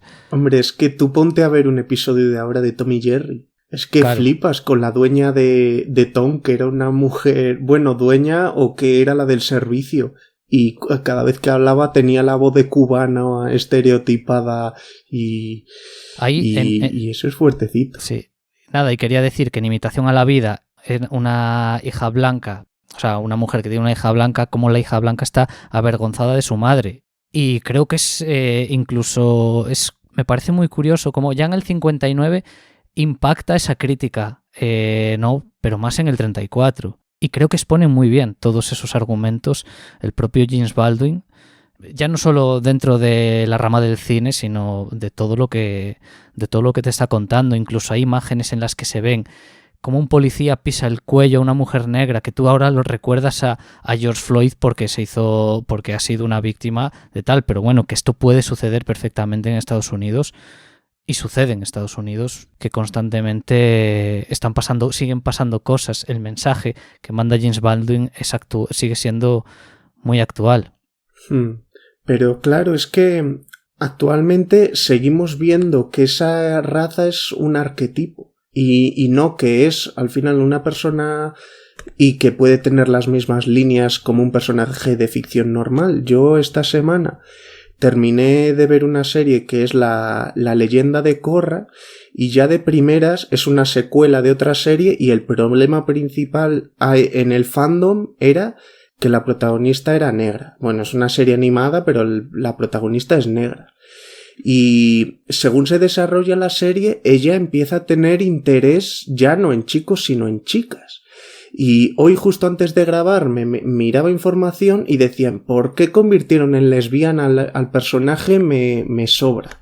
Y al final es eso, porque entienden ya que estando en esa raza que tiene, pues ya poco más tiene que dar. Y esta serie acabó en 2014, creo. O sea que en 2014, que es ayer, sigue habiendo problemas de eso y hay aciertos puntuales con algunas otras producciones, pero seguimos en una línea muy parecida. De hecho, se decía en una parte de este documental lo de que a los hombres negros se les caracterizaba muchas veces sin sexualidad porque se les veía desprovistos de ciertas características humanas.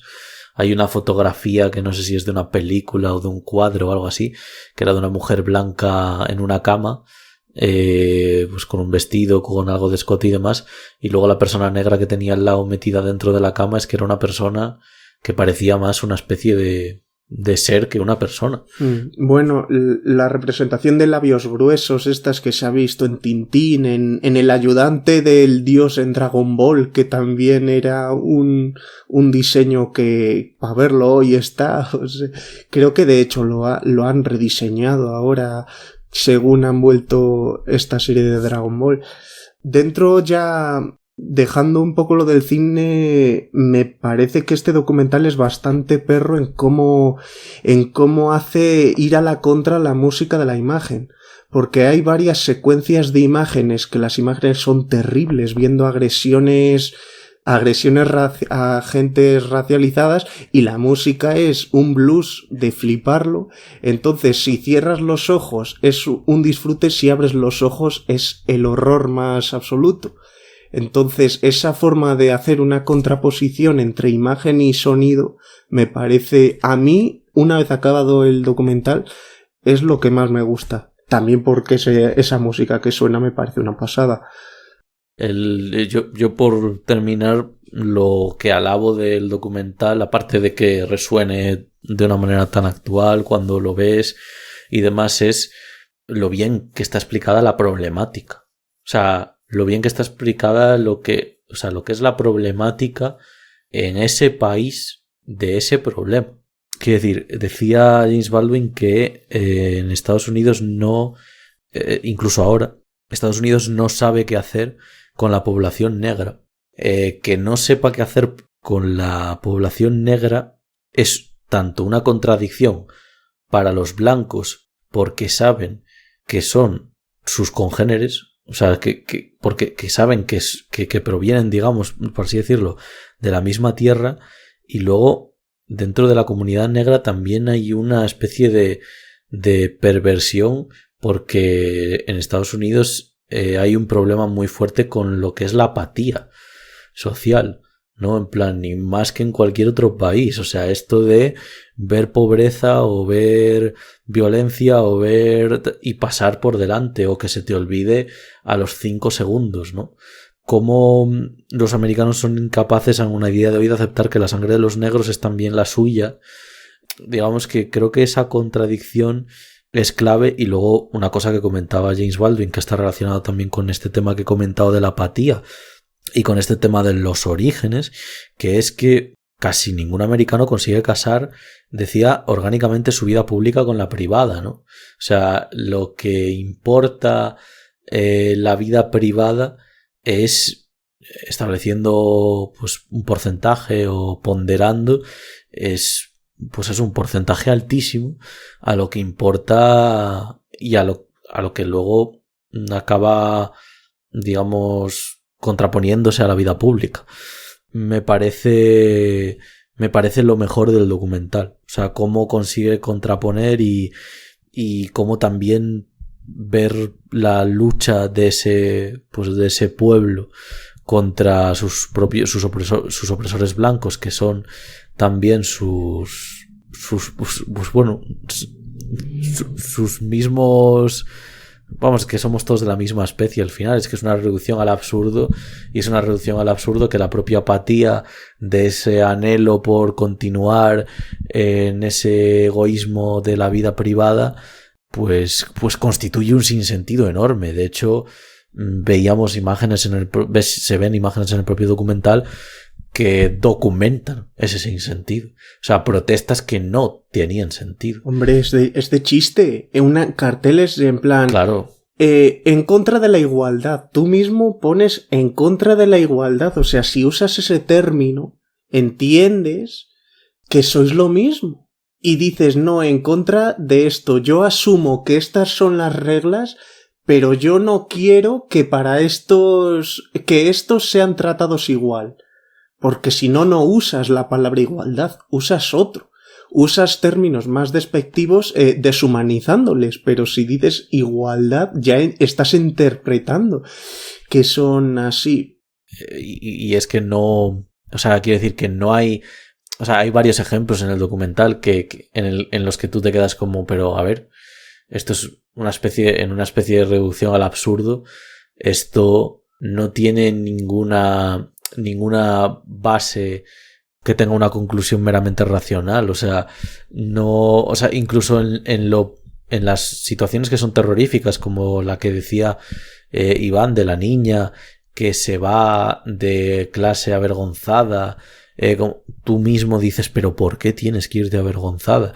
Porque es una realidad totalmente mutada por el temor y por la apatía. Y bueno, no me repito más. Bueno, yo sí que quiero decir una cosa un poco...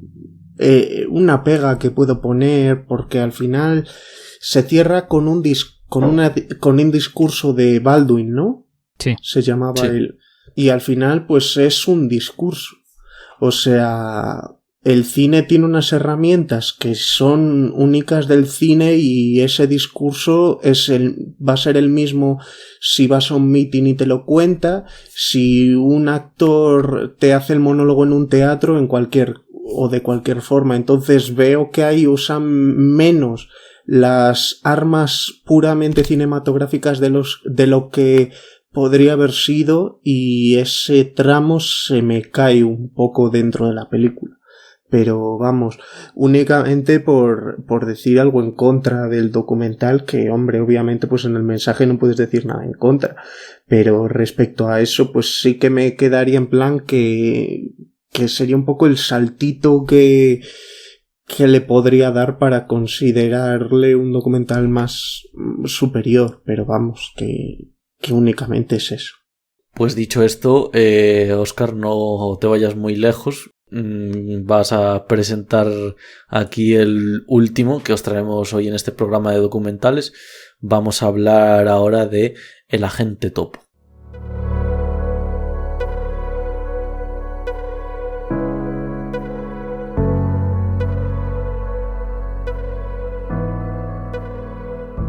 Muy bien, pues El Agente Topo es un documental chileno que se encuentra en Netflix.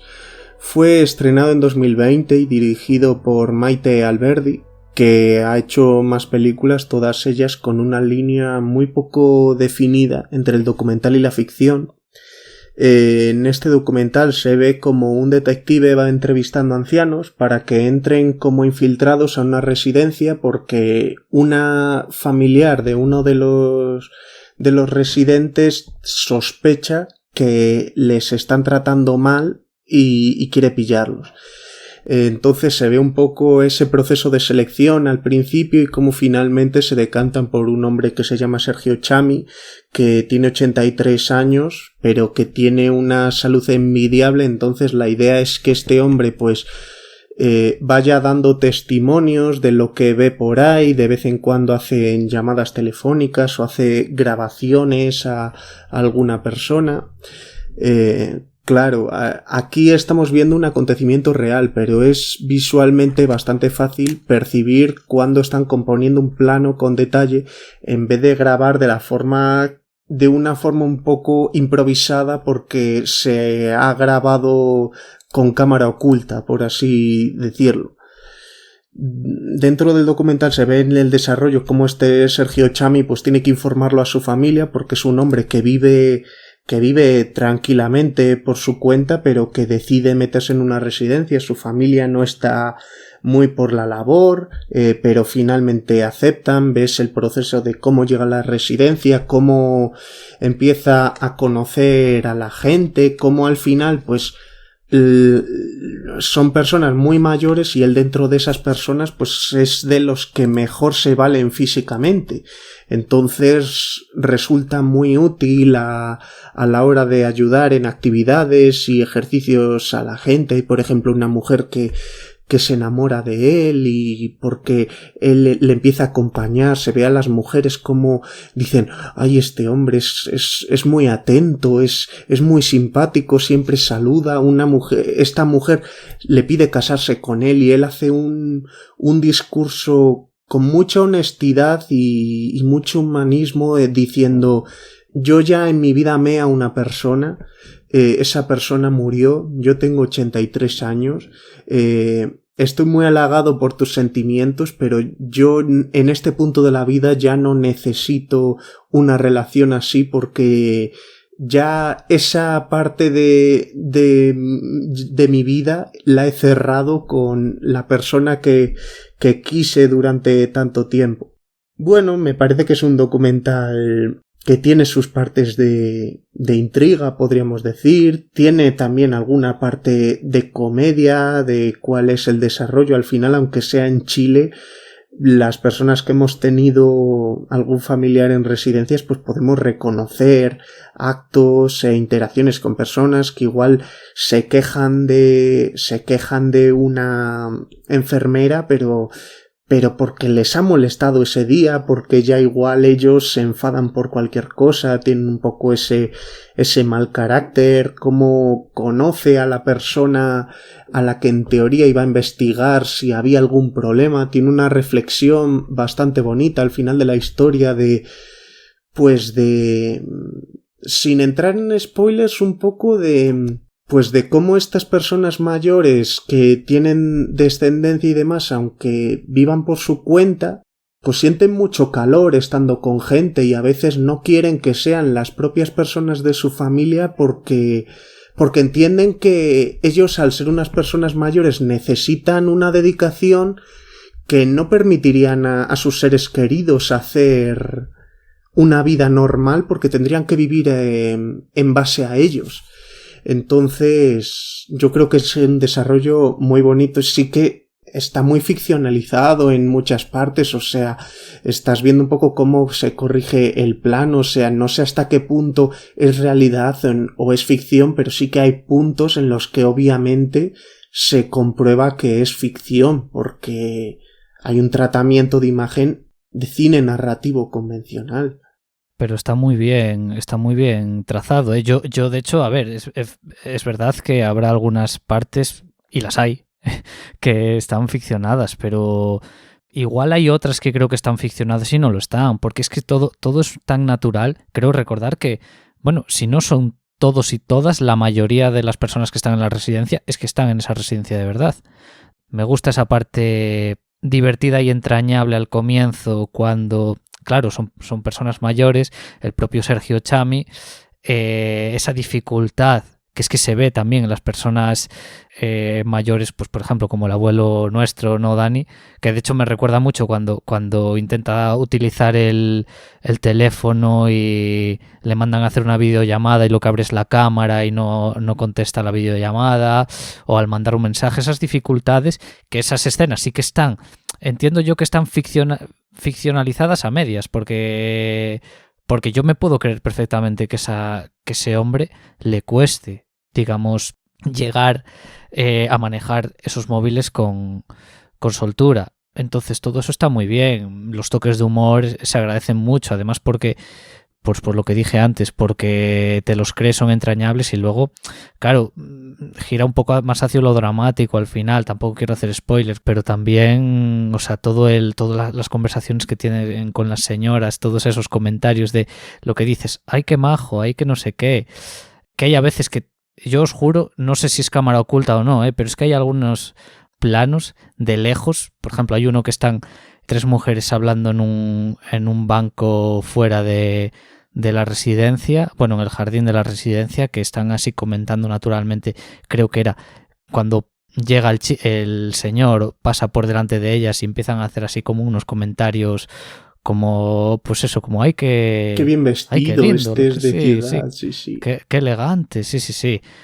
También es una película que te llega y es muy recomendable, o sea... Es un poco... Va muy de cara, bueno... Sí. Di, Oscar. No, que yo creo que va bien de cara con lo de que junta esos elementos de ficción con documental, porque en Virunga, por ejemplo, cuando se infiltra esta mujer, hace esas cámaras ocultas, ves que hay como algún plano de preparación que es obviamente... Se ha acabado ya de hacer todas esas grabaciones y han grabado esos planos aparte para añadirlo. Y le quita realidad. Y aquí ya de primeras te han dicho directamente lo que está ficcionalizado y lo que no, más o menos. Entonces lo aceptas mejor que el de repente ver algo que obviamente sí que está grabado aparte, porque no tiene sentido en una cámara oculta que se haya visto como ella se peina.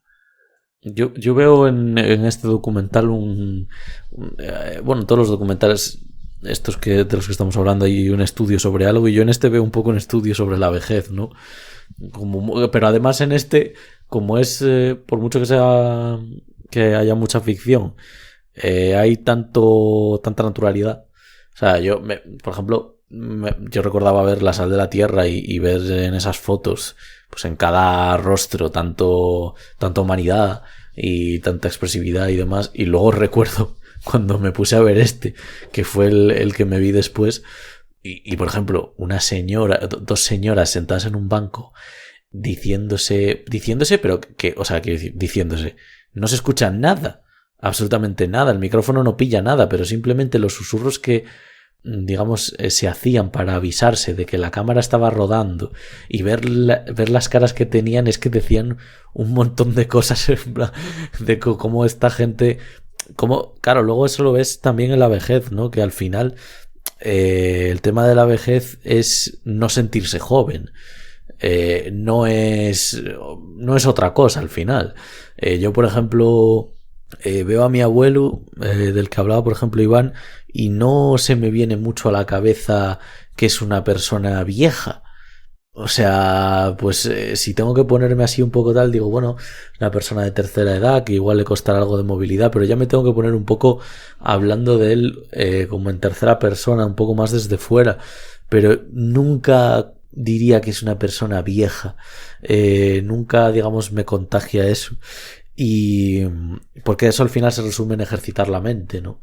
Y es solo en esos desvaríos o en esos tropiezos relacionados con la rapidez mental y demás, donde pues percibes igual un poquito eso, pero por lo demás, vamos, me parece también cuando estaba la mujer esta a la que le pidió casarse con él, cuando por primera vez sin ningún diálogo se fija en él, solo con un tiro de cámaras que ya veías con su cara de oh, madre mía, esta tía está vamos, pero poco menos que obnubilada. Sí, coladita por este hombre. Y nada, o sea, me parece increíble lo que dicen esos rostros y me parece un documental muy, muy acertado. A mí se me hace... hay un momento en el que se me hace un pelín aburrido, pero también es cierto que hay que contar con cómo estás tú mismo viendo el documental y la verdad es que las condiciones en las que me he visto la mitad de los documentales de los que hablamos hoy eran en mi caso, vamos, paupérrimas. Así que bueno, dejando eso de lado, creo que tiene mucho valor y que la nominación al Oscar es justa, que encima ese año ganó el pulpo. Mi amigo el pulpo, no sé qué, o lo que el pulpo me enseñó. Y dices tú, pero no sé, tío, o sea, lo que el pulpo me enseñó, en fin, cuando veáis ese documental, pues, lo podéis comentar qué os parece en comparación con este. Pero bueno, un acierto como lo son prácticamente todos, o sea, todos los documentales de los que os hablamos hoy son un acierto a su modo. A mí hay un mérito que tiene este documental que no hemos entrado tampoco, que es que todas las personas mayores, como han vivido otros tiempos, suelen tener algún ramalazo de decir un comentario que lo ven totalmente normal y igual es hiperracista o hiperhomófobo o hipervasto o lo que sea y no se escuchan. Yo no sé si ha sido el tema de la directora que ha dicho igual esto fuera o no, pero también me parece un mérito y bueno, yo únicamente decir que dentro, o sea, este documental es de origen chileno, como ya he dicho, de la directora Maite Alberdi, y en Chile también hay un documentalista llamado Patricio Guzmán que hizo una trilogía sobre la batalla de Chile de Perón. Y bueno, también ha hecho El botón de nácar, por ejemplo, que es otro documental sobre la dictadura chilena. Y bueno, que Chile tiene estos dos documentalistas que son clase A. Pues dicho esto, hemos llegado al final de nuestro programa sobre películas documentales. Esperemos que os haya gustado mucho. Os recomendamos los 6 encarecidamente, muy diferentes, abren puertas a mundos que vamos, yo de hecho Iván decía por ejemplo su ignorancia por ejemplo del mundo del baloncesto estadounidense en el primer documental, pero yo os puedo asegurar que mi ignorancia en la mitad de estos documentales de esas realidades era casi absoluta. Así que en ese sentido es súper interesante. Aprovecho para despedirme de mis dos compañeros. Ha sido un placer enorme como siempre, aunque os tengo que decir que estoy cansadísimo hoy. Se nota, pero hoy se nota, Pero bueno, sí, es bueno, que yo creo yo que te estoy viendo, claro, espero que en la voz no sea tanto. No se note tanto, bueno, pues yo también lo espero. Y nada, chicos, que un placer como siempre. Me despido de vosotros. Muchas gracias. Igualmente, chicos. Igualmente. Y nada, pues nos despedimos los 3 de todas y de todos. Espero que os haya gustado mucho el programa. Veremos con qué venimos después. Os aprovechamos para recomendar el el programa de sátiras, que es el último que hemos subido, y también el de los Oscars, a ver si acertamos o no con nuestras predicciones. Y el de anime también, por decir uno. Y el de anime, vamos a meter un tercero, el de anime os lo recomendamos también, que quedó bastante redondito, hay que decirlo. Hombre, y abarcamos mucho. Y abarcamos mucho, es cierto, cogimos muchas películas también. Así que nada, con esta última recomendación os dejamos. Ved mucho cine, ya sabéis, esfuerzo que no es un esfuerzo, ¿no? Así que nada, esperemos que os vaya a todos y a todas muy bien esta semana. Un placer y nos vemos en el próximo programa. Hasta luego. Chao. Chao, chao, chao, chao, chao.